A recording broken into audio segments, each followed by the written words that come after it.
Viewers, আজ সুলতানের অনুরোধে তার বড় বোন পরি একটি ভালো মিষ্টি রেসিপি তৈরি করেছে।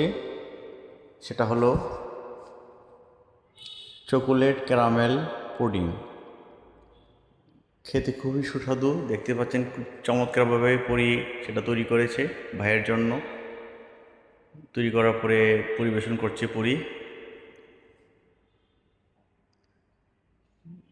দেখতে অসাধারণ, খেতেও নিশ্চয়ই সুস্বাদু হবে। সেখানে ভ্যানিলা চকোলেট দুইটার একটা মিক্সড ফ্লেভার আছে। দারুণভাবে রান্না করা হয়েছে। পরি সেটা চাকু দিয়ে কেটে টুকরো টুকরো করছে। তো সিম্পলি সুলতানের অনুরোধে পুরি এরকম রান্না করে না। আজ পুরীর মনে হলো যে ছোটো ভাই অনুরোধ করেছে, তো দেখা যাক।